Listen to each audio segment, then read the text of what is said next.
Olá pessoal, aqui é o Landim, tutor de História do Projeto Feynman, e agora nós vamos continuar nosso vídeo sobre Primeira República, mais especificamente do Governo Provisório e a República da Espada.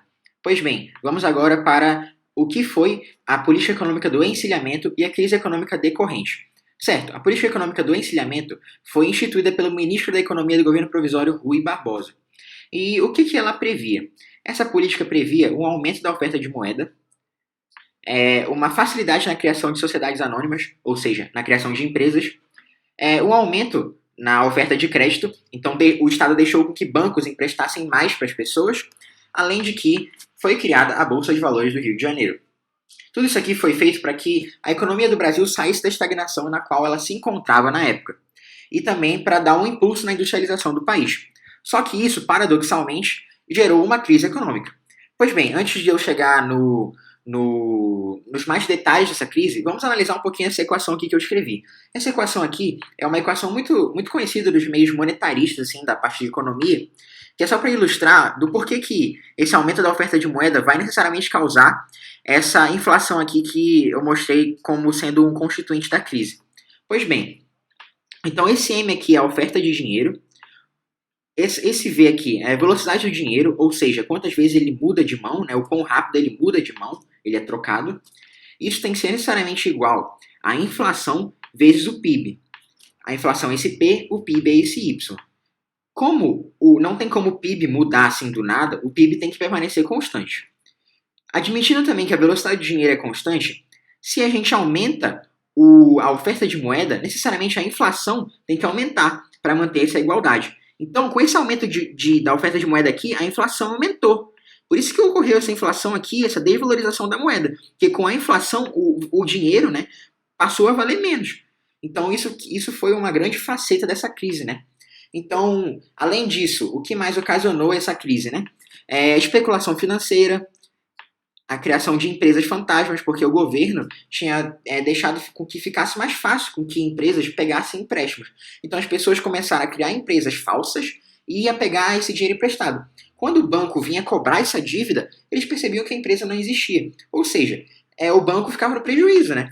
O banco não ia receber aquele dinheiro que ele emprestou. Ou seja, isso vai causar falências generalizadas de bancos e empresas. Porque quando o banco fale, as empresas verdadeiras que dependiam daquele banco também vão começar a falir. Porque elas não têm mais de onde pegar emprestado dinheiro para investir nas suas atividades de produção.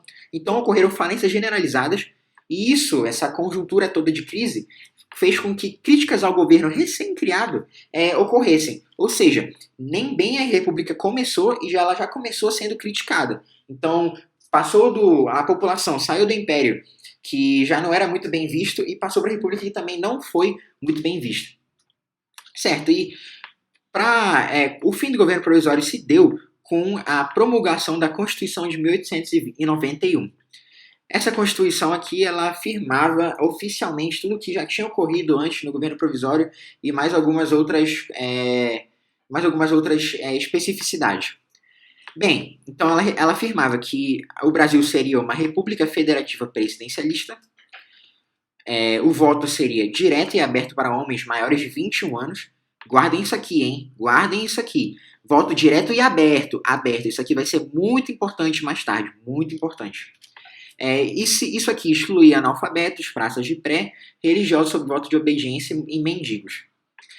Instituía que o governo seria constituído de 3 poderes harmônicos e independentes, o legislativo, o executivo e o judiciário, ou seja, Montesquieu na veia aí.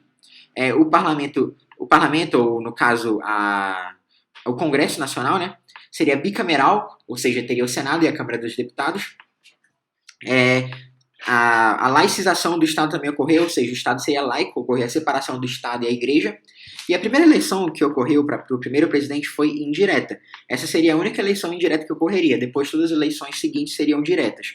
E quem é que foi eleito? Foi eleito como presidente o líder do governo provisório, o Marechal Deodoro da Fonseca, e como vice, o Marechal Floriano Peixoto.